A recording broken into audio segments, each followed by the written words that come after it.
안녕하세요. 저는 결혼한 지는 올해로 벌써 7년 차인 주부입니다. 지금은 5살 아들과 2살 된 딸아이를 키우고 있어요. 첫째는 유치원에 보내고 둘째는 제가 집에서 보고 있는데요. 둘째가 낮잠 잘 때마다 집안일하며 틈틈이 사연을 듣고 있어요. 3년 전쯤 저희 집에 누구도 예상 못한 일이 생겼는데요. 그 이야기를 이곳 썰맘에 한번 해보려고 합니다. 그러려면 제 학창시절 이야기를 먼저 해야 할 것 같네요. 제가 중학교 3학년 때 어머니가 암으로 돌아가셔서 외로운 학창시절을 보냈습니다. 졸업식과 입학식 때면 돌아가신 엄마 생각이 많이 나서 몰래 눈물을 흘리곤 했지요. 아버지는 제게 잘해주셨지만 직장에 출근을 하셔야 하니 각종 행사에 와주시지 못하셨어요. 어린 나이에도 엄마 없이 자란 아이라서 그늘지다는 이야기가 듣기 싫어서 애써 밝은 척을 하며 지냈습니다. 아버지께 걱정 끼치는 것도 싫었고요. 그래서 학교 선생님들도 저 예뻐해 주시고 친구들과의 교우 관계도 좋은 편이었어요. 그런데 사람이 참 신기한 게 생각하는 대로 변하더군요. 억지로라도 밝은 척을 하다 보니 진짜로 제 성격이 쾌활하고 밝아졌어요. 그래서 나중에는 제가 밝은 척을 하는 게 아니라 진짜로 성격이 밝고 좋은 사람이 되어 있었습니다. 그러다가 25살에 지금의 남편을 만나게 되었어요. 남편은 저와는 반대였죠. 제가 싹싹하고 애교 많은 스타일이라면 남편은 진중한 대신 무뚝뚝한 편이었거든요. 남편은 어른들에게 싹싹한 편은 아니었지만 무언가 신뢰를 주는 그런 사람이었습니다. 저는 남편의 그런 진중한 성격에 반해서 결혼을 결심하게 되었고요. 뭐 하나 가벼이 행동하는 법이 없었는데 그 모습이 저에게 심적으로 안정감을 주곤 했거든요. 그렇게 결혼을 결심하고 양가 부모님께 결혼 의사를 밝히게 되었습니다. 사실 평범한 가정이라서 남편 쪽 부모님들이 저를 안 좋게 보실까봐 내심 걱정을 하며 인사를 드리러 가게 되었어요. 오빠, 나 너무 긴장돼. 혹시 나 마음에 안 들어 하시면 어떡하지? 걱정 마. 아버지가 나랑 성격이 비슷하셔서 좀 무뚝뚝하시긴 한데 그래도 어머니는 정도 많고 자기랑 성격도 비슷하니까 둘이 잘 맞을 거야. 남편이 저렇게 말해줘도 긴장되는 마음은 어쩔 수가 없더군요. 그렇게 무거운 마음으로 처음으로 예비시댁에 인사를 드리러 가게 되었습니다. 남편 말대로 예비 시어머니는 엄청 살갑고 다정한 분이셨어요. 제가 집에 들어가자마자 시어머니는 제 손을 잡으시고는 웃는 얼굴로 환대해 주셨죠. 어서 와요. 사진으로 보던 것보다 훨씬 더 미인이네요. 감사합니다. 큰 회사에서 일한다고요? 땡땡 전자에서 일하고 있어요. 학교 다닐 때 공부 열심히 했나 보네. 얼굴도 이쁜데 똑똑하기까지. 내가 항상 꼭 이런 딸 하나 있으면 좋겠다고 생각했는데 시연 씨가 딱 내가 꿈에 그리던 며느리네. 우리 앞으로 잘 지내봐요. 감사합니다, 어머님. 평소대로의 제 성격이라면 감사합니다. 어머님도 너무 예쁘세요. 피부가 고우셔서 20살은 더 젊어 보이세요. 라며 애드립을 쳤겠지만 아무래도 어려운 자리다 보니 최대한 조신하게 보이려 말을 아끼게 되더군요. 사실 제가 예비시댁에 첫인사를 간다고 했을 때 친구들의 조언 때문에 더 얌전히 있었던 것 같아요.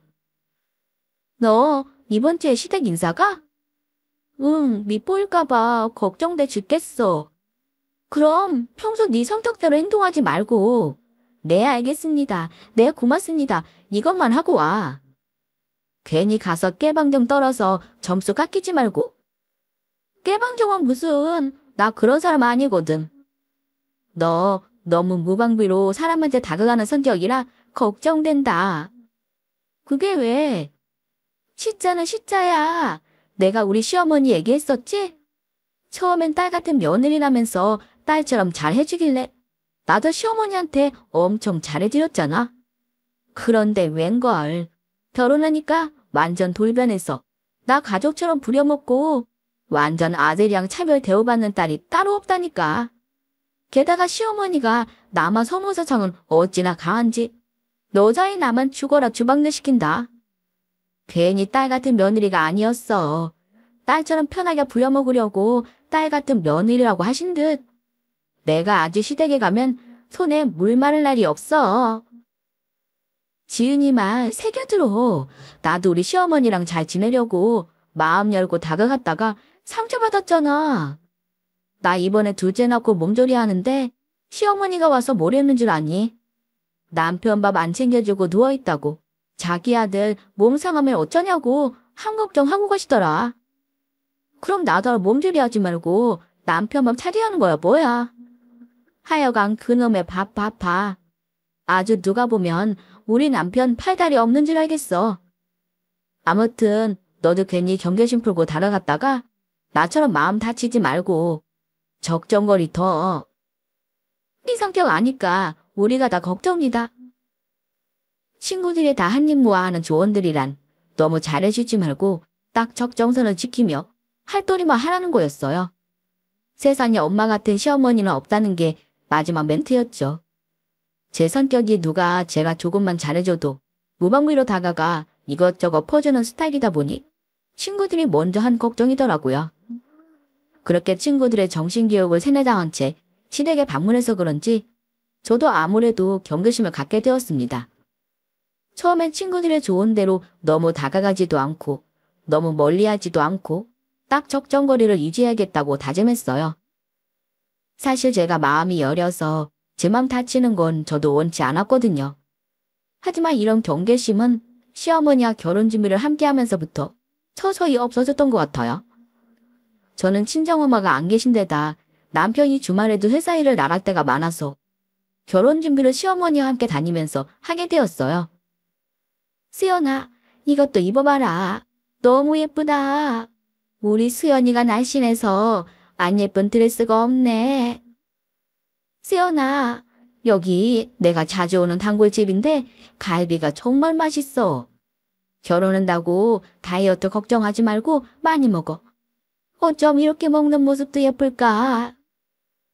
시어머니는 입만 열면 제 칭찬을 하시느라 침이 마를 새가 없었습니다. 사실 제가 엄청난 미인도 아니고 평범한 대한민국의 20대 여성일 뿐인데도 제가 뭐만 하면 예쁘다 칭찬해 주시고 사랑의 눈길로 바라보셨습니다. 그래서 시어머니의 그런 성격에 친정엄마의 살아생전 모습이 떠올라 마음이 뭉클해지곤 했어요.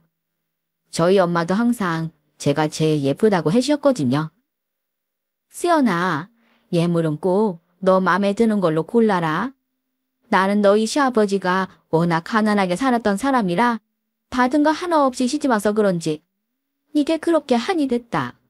내가 우리 성문이 키우면서 며느리 될 사람한테는 꼭 좋은 거에서 시집오게 해주겠다고 얼마나 다짐했는지 몰라. 그러니까 우리 세연이가 마음에 드는 걸로 잘 골라봐. 어머님, 저 그럼 어머님네 샵에서 골라도 되죠? 일부러 그럴 필요 없어. 요즘 젊은 사람들은 백화점이나 명품 같은 거 좋아한다던데. 그런 데서 해도 돼? 어머님, 전 그런 명품보다 실속 있는 걸 더 좋아해요. 저번에 보니까 아버님네 샵에 예쁜 거 많더라고요. 저 거기서 골라볼래요. 그래도 괜찮으시면요.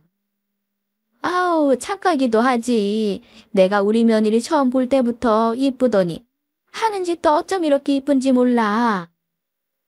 저희 시부모님은 지금 경제적으로 나름 여유 있게 살고 계신데요. 처음부터 이렇게 잘 사셨던 건 아니셨대요. 시아버지는 워낙 가난한 집안에서 태어나서 끼니를 걱정해야 할 만큼 어렵게 자라셨다고 해요. 그 어려운 시절에 두 분이 만나셨고 그래서 두 분 사이가 더 애틋하고 돈독하다고도 하셨죠.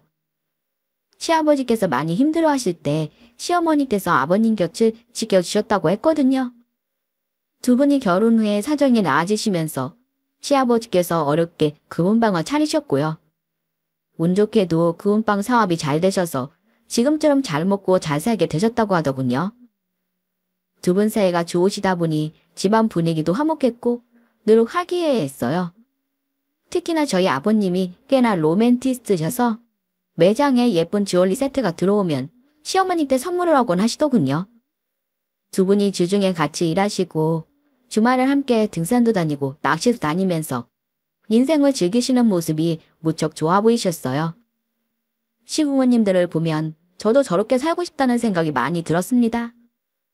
친구들의 조언과는 달리 저는 어느 순간부터 시어머니에 대한 경계심을 확 풀어버렸는데요. 그도 그럴 수밖에 없는 사건들이 계속해서 일어나곤 했습니다. 저는 결혼 후에도 직장을 계속 다니며 회사 생활을 했어요. 그날 아침은 너무나도 화창한 날이었죠. 여느 때와 다름없는 하루를 보내고 있었고 퇴근 시간이 다가와 건물 바꾸러 나가려는데 시어머니께서 떡하니 서 계신 게 아니겠어요? 어머님, 여기는 어쩐 일이세요? 비가 오는데 우리 며느리 오늘 우산 안 챙겨왔을 것 같아서. 아우, 어머님, 비도 오는데 그 다리로 나오신 거예요? 발도 편찮으신데. 아휴, 괜찮아. 그보다 우리 며느리 비 맞을까봐 얼른 왔는데 다행히 안 늦었네. 이렇게 말씀하시며 미소를 지으시는데 정말 눈물이 터져 나올 뻔했어요. 왜냐하면 시어머니께서 찾아오시기 일주일 전에 봉사를 하러 가셨다가 발목을 접질러서 인대가 늘어나셨거든요. 그런데 제가 뭐라고 비 맞을까봐 걱정된다며 그 아픈 다리를 끌고 오신 거였습니다. 어머님, 여기까지 오신 김에 저랑 잠깐 어디 좀 가세요. 어딜? 가보시면 알아요. 저는 시어머니를 모시고 회사 근처에 유명한 한의원으로 향했습니다. 컴퓨터 작업을 많이 하는 저희 회사 사람들 몇몇이 손목 통증 치료를 받으러 가는 곳인데 효과가 아주 좋다고 소문이 난 곳이었어요. 게다가 저녁 8시까지 진료를 보기 때문에 회사원들 사이에서 인기가 아주 좋은 곳이었죠. 그곳에서 뜸 치료와 침까지 맞고 물리치료를 받고 나오신 시어머니는 제 덕에 호강했다며 무척 좋아하셨어요. 저희 작은 배려에도 크게 기뻐하시니 저도 기분이 무척 좋았어요. 그날은 시어머니께서 가져다 주신 우산을 함께 쓰고 시어머니 팔짱을 꼭 낀 채 집으로 돌아왔습니다. 그 후로도 비가 오는 날이면 시어머니께서 종종 회사 앞으로 찾아오셨어요. 제게 먼저 문자를 넣어서 우산 가져갔냐고 물어보시고 제가 안 가져갔다고 하면은 시어머니께서 저를 데리러 오셨죠. 그리고 그런 날이면 시어머니와 함께 한의원에 들렀다가 맛있는 거 먹으러 다니는 데이트를 하곤 했어요. 저는 시어머니와 함께하는 그 시간이 무척 좋았습니다. 마치 친정엄마와 데이트하는 기분이 들었거든요. 하루는 친구들에게 자랑스레 우리 시어머니에 대해 이야기한 적이 있었어요. 그랬더니 친구들은 회사 앞으로 찾아오는 시어머니라니 질색팔색 하더라고요. 저는 오히려 그런 친구들이 이해가 안 될 정도였어요. 제가 외롭게 자라서 그런지 몰라도 저는 시어머니가 무척 좋았거든요. 게다가 시어머니와 성격도 잘 맞아서 함께 있으면 불편하기보다는 오히려 편했어요. 결혼하고 맞이한 제 첫 생일날엔 시어머니께서 제 생에 본 적도 없는 시한찬란한 생일상을 차려주었습니다. 그리고 말씀하셨죠. 성훈이한테 들었는데 어머니 기일이랑 수연이 생일이 같은 달에 있어서 생일 제대로 챙기지도 못하고 살았다며? 그 얘기 듣는데 어찌나 딱한지. 수연이 좋아하는 것들로 한번 차려봤어. 매년 이렇게 차려줄 수 있을지 모르겠지만 엄마가 기력이 될 때까진 이렇게 꼭 차려줄게. 생일 축하한다, 수연아. 시어머니는 그때부터 제 앞에서 본인을 엄마라고 지칭하셨어요. 그리고 편하게 엄마라고 부르라고 하셨죠. 그래서 가끔은 엄마라고도 부르고 어머님이라고도 부르며 저 편한 대로 바꿔가며 부르곤 했습니다. 그날 생일 케이크 앞에서 활짝 웃으며 사진을 찍었는데 나중에 사진을 확인해보니 제 코입이 모두 빨개져 있더군요. 솔직히 말하면 눈물 범벅으로 잇몸 만개하며 웃고 있는 사진이었죠. 그 후로도 시어머니께서는 늘 한결같이 저를 대해주셨어요. 특히 제가 임신을 했을 때는 제 남편보다도 저희 시어머니께서 훨씬 더 기뻐해 주셨습니다. 하지만 임신 초기에 하혈이 조금 있어서 무척 걱정을 많이 했어요. 시어머니께 말씀드리니 하혈에 연근이 좋다고 연근조림, 연근칩, 연근을 말려서 손수 가루까지 내셔서 가지고 오셨더라고요. 얼마나 정성스럽게 싸우셨는지 너무 감사했어요. 하지만 입덧 때문에 거의 먹질 못해서 어머니께 너무 죄송했죠. 그래도 저 대신 남편이 많이 먹어주어서 그나마 마음의 짐을 좀 덜었었네요. 임신하고 처음에 조심스러워서 주변에 알리시지 않으시다가 임신 3개월이 지나가니 남편 쪽 친척들에게 전화를 돌리시더라고요. 장장 3, 4시간에 걸쳐서요. 마지막 통화를 끝으로 휴대폰을 내려놓는 시어머니께서 신목소리로 말씀하셨어요. 어디 더 전화할 데 없니? 그 말에 저희 가족 모두 웃음바다가 되었습니다. 시어머님의 보살핌 끝에 저는 예쁜 아들을 낳게 되었어요. 그날은 저희 집안의 경사가 난 날이었죠. 아기를 낳고 출산할 고통을 모두 잊고 있던 그때 병실로 의사가 찾아왔어요. 모두가 기뻐하고 있던 그 순간 충격적인 이야기를 꺼내더군요. 아기 산소포가 녹아 떨어져서 큰 병원으로 옮길 겁니다. 보통은 다시 좋아지는 경우가 많으니까 너무 걱정 마시고요. 남편은 아기와 함께 큰 병원으로 가고 저는 병실에 남게 되었습니다. 아기를 낳자마자 이런 일이 생기니 너무 황당하고 걱정되고 불안했어요. 결국 아기는 신생아 집중 치료실에서 치료를 받게 되었고 그 사이 저는 퇴원해서 집으로 돌아오게 되었습니다. 그리고 시어머니는 매일매일 제게 미역국을 끓여주셨어요. 세연아, 먹기 싫어도 밥 많이 먹어야 돼. 그래야 젖도 잘 돌고 아기한테 초유도 가져다 주지. 그럼 아기도 금방 나을 수 있어. 얼른 먹어. 그렇게 눈물을 삼키며 시어머니께서 차려주신 따뜻한 밥을 우걱우걱 먹었습니다. 그렇게 지낸 지 열흘 정도 되었을 때 시어머니 말씀대로 아기 상태가 좋아져서 집으로 데리고 올 수 있게 되었어요. 원래 들어가기로 했던 조리원을 취소한 터라 저는 집에서 아기를 돌보며 산후조리를 하게 되었습니다. 이때도 역시나 시어머니께서 제 옆에 있어 주셨어요. 아기 목욕시키는 것부터 밥 차려주는 것까지 전부 다 해주셨죠? 그게 얼마나 힘든 일인 줄 알기에 지금 다시 생각해도 너무나 감사한 마음이 드네요. 그렇게 시어머니를 겪다 보니 세상에 이렇게 좋은 분은 두 번 다시 없겠구나 싶을 정도였어요. 그래서 점점 시어머니를 믿고 따르게 되었죠. 평소 성품도 좋으셔서 주변엔 늘 사람이 모이더군요. 시어머니의 얼굴은 언제나 밝았고 행복해 보이셨어요. 그 사건이 일어나기 전까지는요. 처음엔 시어머니의 지나가는 말로 시작되었습니다. 요즘은 너희 시아버지가 아무것도 안 가져오네. 예전에 1년에 한두 번씩은 목걸이 팔찌 들고 오더니 금고에 돈도 좀 피는 것 같고. 혹시 요즘 장사가 좀 어려운 거 아니에요?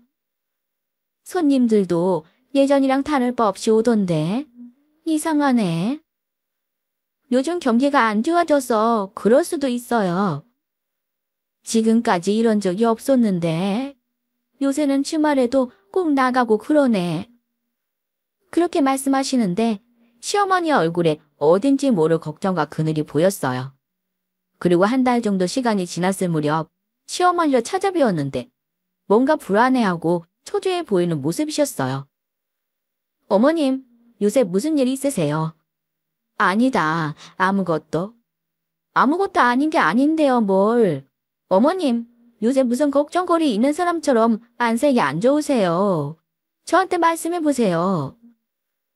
내가 이런 걸 어디다 말할 수도 없고 내가 정말 속이 답답해 죽겠다. 정말 창피해서 며느리인 너한테 말하기도 좀 그래.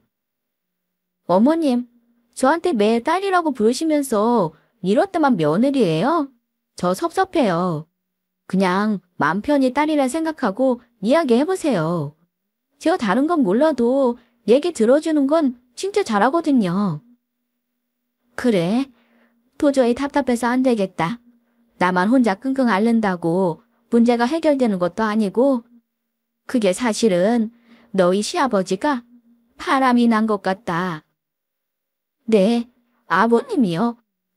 아버님, 집이랑 가게만 왔다 갔다 하셔서 바람 피우실 시간도 없어 보이는데. 아버님이 바람을 피운다뇨.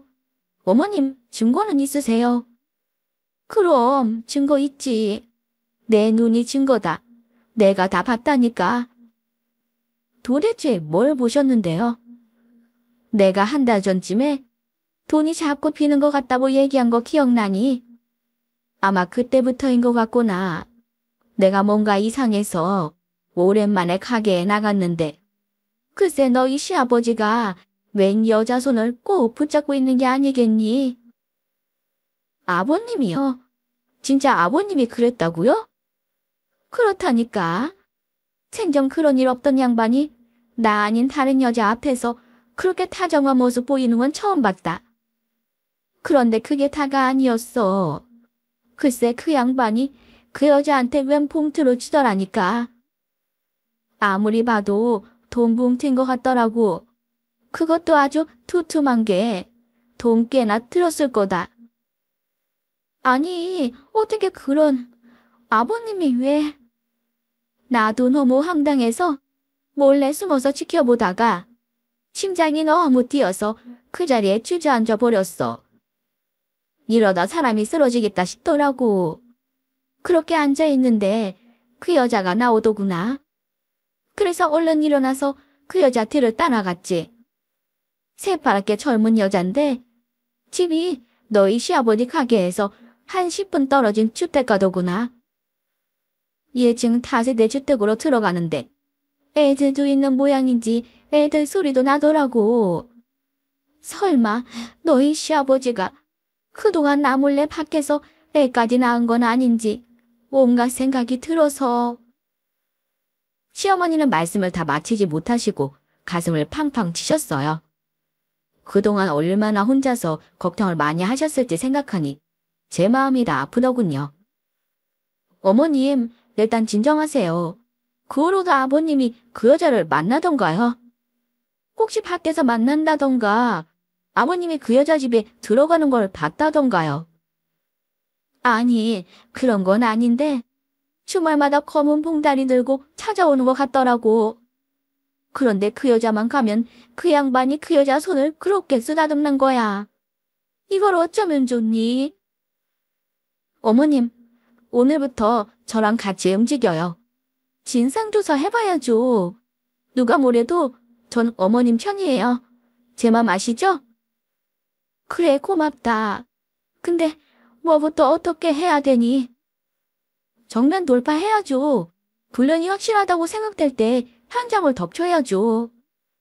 그리고 돌아오는 주말에 저와 시어머니는 선글라스를 끼고 스카프로 얼굴을 반쯤 가린 채 아버님 가게 근처를 맴돌았습니다. 그 여자가 또 언제 나타날지 모르니 경계를 게을리하지 않았죠. 아버님 가게도 거의 마칠 시간이 다가오고 있는데도 그 여자가 나타나지 않아 오늘은 헛장이구나 생각하는 그 순간 그 여자가 나타나더군요.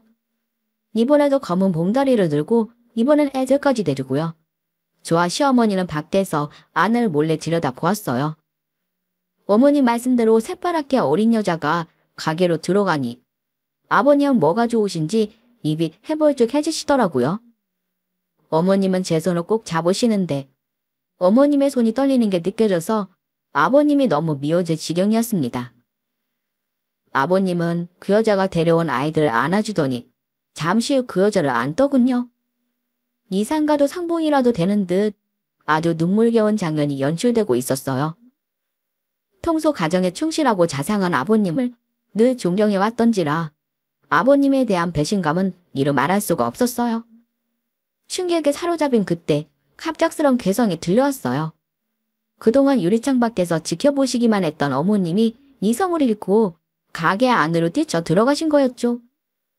그리고는 냅다 그 여자의 머리실을 잡고 빙빙 돌리셨어요. 어머님의 작은 체구에서 어떻게 저런 힘이 있는 건지 감탄이 절로 나왔죠. 저는 어머님의 고개 같은 모습에 혼이 빠져 있다가 얼른 정신을 차리고 가게 안으로 들어갔어요. 아버님은 어머님을 그 여자에게서 떼어놓으려 안간힘을 쓰셨어요. 또 가만히 보고 있을 수만은 없었어요. 저는 어머님과 그 여자가 떨어질 때까지 그 여자가 어머님 몸에 손을 못 대게 방어를 하고 있었습니다. 순식간에 그곳은 전쟁터가 되어 아이들의 울음소리와 여자들의 괴성으로 요동쳤어요. 아버님의 노고에 한 번 믿던 두 사람은 분리되었고 그 틈을 타 아버님이 소리치셨습니다. 이게 무엇들 하는 짓이야? 그리고 그 짧은 순간 어머님은 그 여자가 들고 왔던 검은 봉다리를 아버님을 향해 냅다 던지셨어요. 매주 들고 오는 저 검은 봉다리가 뭘까? 엄청 궁금했는데 한눈에 알 수 있었습니다. 아버님은 떡볶이 범벅이 된 채 떡볶이가 되시고 말았어요. 곧이어 분노에 찬 시어머니의 목소리가 들려왔죠. 당신이 나한테 어떻게 이럴 수 있어? 당신이랑 저 여자 무슨 사이야? 설마 둘이 나 모르게 애까지 낳고 살고 있던 거야? 뭐? 당신 미쳤어? 미친 건 당신이지. 그 나이 돼서 배 모르고 등 다시니까 다른 여자 생각났니? 당신 이게 무슨 주태야? 그 입 다물지 못해. 영지 엄마 괜찮아요. 어서 일어나봐요. 아버님은 시어머니보다 그 여자를 더 챙기며 안절부절 못하시더군요. 저도 보다 못해 아버님께 한마디 했습니다. 아버님, 어떻게 어머님 같은 분을 두고 이러실 수가 있어요? 자식 며느리 보기 부끄럽지도 않으세요? 너까지 이게 무슨 짓이냐? 도대체 무슨 상상들을 하는 거야? 도대체 아버님이랑 저 여자랑 무슨 사이신데요? 니들이 생각하는 그런 사이 아니다. 도대체 네 시아버지를 어떻게 생각하는 거냐? 시아버지는 그 여자분 앞에서 어쩔 줄 몰라 하며 저희에겐 결코 바람핀 게 아니라고 항변하셨어요. 일어나자마자 울고 있는 아이들을 먼저 챙기던 그 여자가 처음으로 입을 열더군요. 사장님, 제가 다 말씀드릴게요. 아니, 그래도. 괜찮아요. 걱정 마세요. 안녕하세요. 이미숙이라고 합니다. 저랑 사장님이랑 특별한 인연으로 만나왔어요. 그런데 두 분이 생각하시는 그런 사이 결코 아니에요. 먼저 오해하게 해드렸다면 죄송합니다.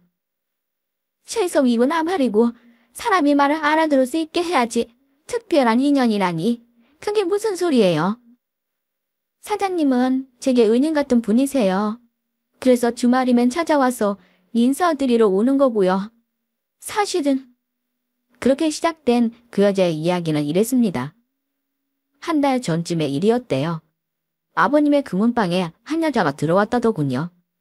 아이 둘을 데리고서 무척 지친 기색으로 아버님 앞에 서 있었대요. 그러고는 가방을 한참을 뒤지다가 보석 상자를 앞으로 내밀더랍니다. 머뭇거리던 그 여자는 이렇게만 했대요. 이걸 팔면 얼마나 받을 수 있나요? 어디 보자. 아주 오래된 반지네요. 네, 돌아가신 저희 엄마께서 물려주신 거거든요. 그럼 아주 소중한 거겠네요. 그런데 이걸 왜 파시려고? 당장 돈이 급해서요.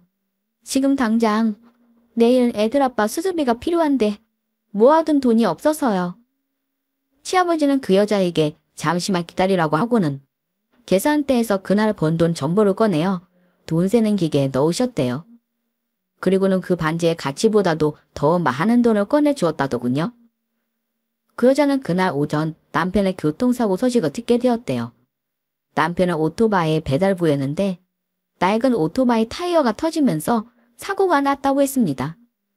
밖에서 일하고 있던 여자에게 전화가 왔고 여자는 그 길로 병원으로 달려갔다더군요. 그리고 남편의 소식을 알게 된 거였죠. 그리고 많은 돈이 필요하다는 것도요. 그리고 그날 아버님의 금은방에 오게 된 거라고 했습니다. 사정을 들으신 시아버지는 그 여자분께 필요한 수술비를 묻고 그날 당장 도와줄 수 있을 만큼의 돈을 꺼내주며 말씀하셨대요. 오늘은 이것뿐이네요. 이자 없이 빌려줄 테니 모자란 수술비는 다음 주말에 오시면 빌려드릴게요. 그리고 이 반지는 제가 계속 보관하고 있을 테니까 꼭 다시 찾으러 오세요. 그 말에 그 여자는 금은방에 주저앉아 눈물을 흘렸고 그런 여자를 위로하며 아버님이 손을 잡아 주었다고 했습니다. 그리고 그 검은 봉다리의 정체는 그 여자분이 직접 만들어 파는 떡볶이라고 했어요. 아버님께 해드릴 수 있는 게 자신이 만들어 파는 떡볶이를 싸우는 것뿐이어서 매주 주말이면 떡볶이를 들고 찾아온 거라고 했죠. 그것도 모르고 저와 어머님의 상상력 때문에 일을 치르고 만 거였어요. 모든 이야기가 끝이 나자 그 음방엔 정적이 흘렀고 잠시 후 신음소리에 모두가 동시에 한 곳을 응시했어요. 어머님이 긴장이 풀리셨는지 바닥에 주저앉으셨고 배를 움켜쥐고 쓰러지신 거였죠. 어머님, 정신 차리세요. 어머님! 여보, 왜 이래? 여보, 정신 차려. 어머님이 거의 혼절하다시피 하셔서 저희는 구급차를 타고 응급실로 달려갔습니다. 응급실에 가자마자 피검사와 소변검사를 하게 되었고 어머님 몸엔 스에게 들어갈 바늘을 꽂히게 되었죠. 의사는 너무 스트레스 받으셔서 긴장이 풀리셔서 그럴 수도 있고 아니면 다른 것 때문일 수도 있으니 일단 검사 결과 나오는 거 보고 이야기하자더군요. 응급실에 도착해서 어머님은 정신을 좀 차리시긴 했는데 어지러움증을 호소하고 구토 증세까지 보이셔서 무척 긴장이 되었습니다. 사실 저희 어머니께서 예전에 병으로 돌아가실 때 그런 증세를 보였던 게 떠올라 덜컥 겁이 났습니다. 멀쩡하게 건강하게 사시던 어느 날 갑자기 쓰러지시고 구토까지 하시다가 결국엔 오랜 병상 생활 끝에 돌아가셨거든요. 설마 아니겠지 하면서도 마음 한켠이 불안해졌어요. 아버님, 어머님 건강검진은 꾸준히 하고 계시죠? 건강검진? 거의 매년 하고 있지. 별다른 이상은 없으셨고요. 역류성 식도염 있는 거 말고는 다 괜찮다고 그랬었는데 왜? 아니 그냥요. 좀 걱정이 돼서요. 괜찮을 테니 우리 기다려보자. 아버님, 오늘 정말 죄송했어요. 평소 아버님 생각하면 절대로 그럴 분 아니신 거 아는데도 눈앞에서 그런 모습 보니 괜히 제가 오해했어요. 사실 오늘 어머님 부추겨서 아버님이 염탐하러 온 것도 제 생각이었어요. 정말 죄송해요. 괜찮다.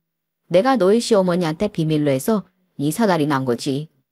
너 때문에 그런 거 아니니까 신경 쓰지 말거라. 오히려 네가 시어머니 편에 서서 옆에서 의지가 되어줘서 고맙네. 앞으로도 꼭 그렇게 해주렴. 아버님의 말씀에 괜스레 눈물이 흘러나왔어요. 잠시 화장실에 가서 세수를 하고 나오니 의사가 어머님 검사 결과가 나왔다며 차트를 들고 왔더군요. 조마조마한 마음으로 의사의 말에 귀 기울이는데 아버님도 많이 긴장되셨는지 마른 침을 꼴꺽 삼키는 소리가 들려왔습니다. 김명수님, 지금 연세가 어떻게 되시죠? 올해로 51예요. 그러시구나. 일단 검사 결과 큰 이상은 없고요. 예시적 스트레스로 몸이 놀라서 그러셨을 수 있어요. 피검사, 소변검사 다 이상 없고 괜찮으신데 한마디 말씀드릴 게 있네요. 안 좋은 건가요? 글쎄요. 안 좋다기보단 설마 위암 같은 건 아니죠? 네? 위암이요? 아니요. 위암이 아니라 임신이십니다. 네, 임신이요. 나이가 있으셔서 조심스럽긴 한데 그래도 새 생명이 생기셨으니 축하드리는 게 맞겠죠? 김명수 씨, 임신입니다. 축하드려요. 저희 세 사람은 멍하니 서로의 얼굴만 쳐다보다가 영양제 한 대 맞고 집으로 돌아왔습니다. 그리고 도련이가 남편을 시댁집으로 불렀죠. 너희 엄마 임신했다. 정수님 조제 가시었어요? 축하드려요. 네, 그게 아니라. 엄마가 임신했다잖아. 네 형수가 아니라. 네, 임신이요? 엄마가요. 69년생 박대 김명수 씨가 임신했다고요? 허들갑은 엄마가 이래봬도 남자가 젊은가 봐. 어머님은 이 분위기를 즐기시는 것 같았고 오히려 아버님이 무척 민망해 하시더라고요. 두 분 금슬이 어찌나 좋으신지 남편이랑 무려 28살 차이 나는 동생이 생기게 된 거였죠. 그 후로 저희 집엔 겹경사가 났어요. 바로 저도 임신한 일이었죠. 저도 몰랐었는데 아버님의 그 음방 사건이 터진 날 저도 임신하고 있었더라고요. 그것도 어머니가 같은 주스로 임신한 상태였어요. 시어머니는 저와 함께 공동육아를 하고 싶으시다며 저희 집 근처로 이사를 오셨고 저는 어머니와 함께 태교도 하고 아기 옷도 함께 사러 다녔어요. 그리고 성대를 알게 된 날 시어머니께서 말씀하셨습니다. 우리 수연이도 딸이고 나도 딸이네. 나는 이제 딸이 둘에 소녀딸까지 생겼으니 딸 부자다. 그렇게 딸 갖고 싶을 때는 안 생기더니 우리 수연이가 복동이라서 그런가. 내가 이 나이에 딸을 낳게 생겼네. 어허허. 어머님, 그런데 딸이 왜 둘이에요? 수연이가 내 큰딸, 뱃속에 얘는 내 작은딸. 그러니 딸이 둘이지. 하하, 어머님 계산법 재밌네요. 그렇게 10달 후에 저와 시어머니는 출산하게 되었어요. 제가 일주일 먼저 아기를 낳았고 그 다음 시어머니께서 아기를 낳으셨죠. 역시나 나이가 있으셔서 쉽지 않은 출산이었고 시어머니는 최선을 다해 아기를 낳으셨어요. 덕분에 아가씨가 무사히 태어났고요. 출산 후에 시어머니께서 말씀하시더군요. 만약에 너 없이 이 나이에 내가 임신했다고 들었으면 아마 안 낳았을 거야. 그런데 우리 수연이랑 같이 아기 낳고 키우는 거니까 용기가 생기더라고. 아마 나 혼자였으면 못했을 거야. 언제나 내 옆에서 힘이 되어줘서 고맙다. 엄마가 우리 수연이 사랑하는 거 알지? 네, 엄마 저도 사랑해요. 그렇게 어머님과 저의 공동 육아가 시작되었습니다. 저희 가족의 진풍경에 도련님과 제 친구들은 혀를 내둘렀지만 어머님과 저의 돈독함을 몰라서 하는 행동이었죠. 그리고 지난 5월 가정의 달에 있었던 일입니다. 남편과 나가려고 채미를 하는데 시어머니께서 오셨더라고요. 어머님 갑자기 웬일이세요? 저희 지금 나가봐야 되는데. 응, 같이 가려고 왔지. 오랜만에 사돈 어른도 좀 뵐 겸. 그렇게 시부모님과 함께 향한 곳은 저희 엄마가 계신 충무공원이었어요. 엄마, 오늘은 우리 시부모님도 같이 왔어요.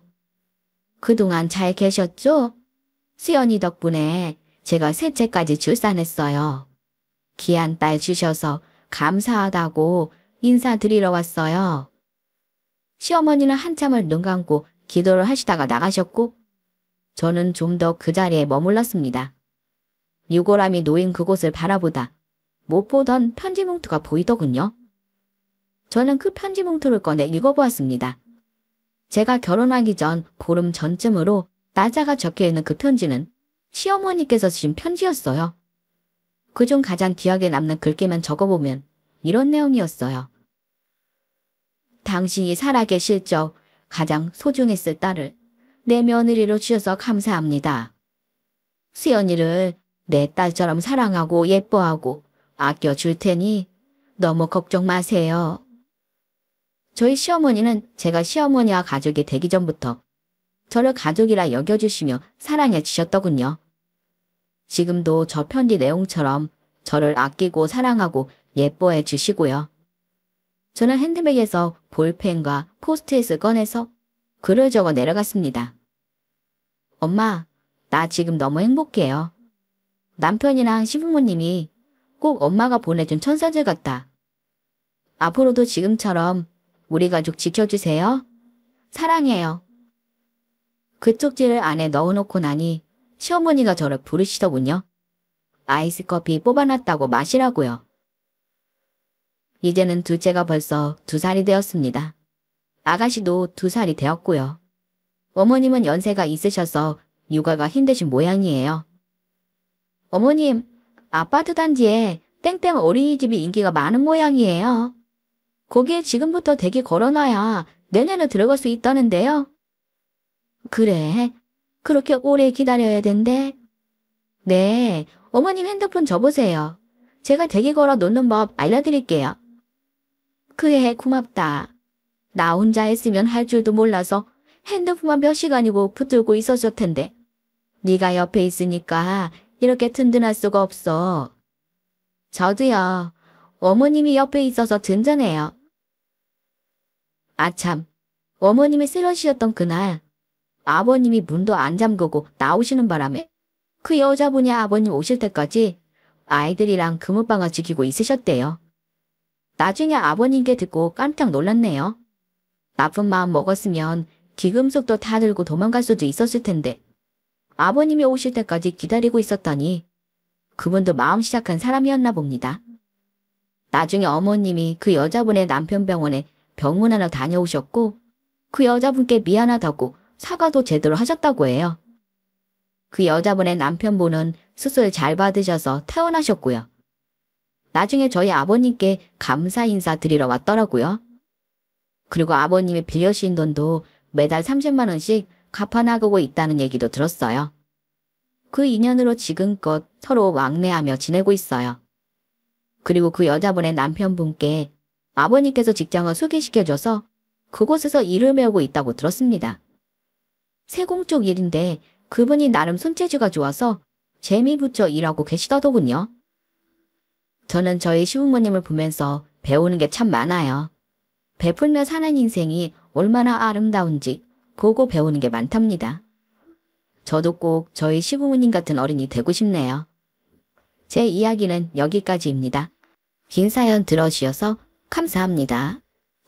오늘 사연글에 여러분의 소중한 댓글 기다리면서 구독, 좋아요, 알람 설정도 부탁을 드립니다.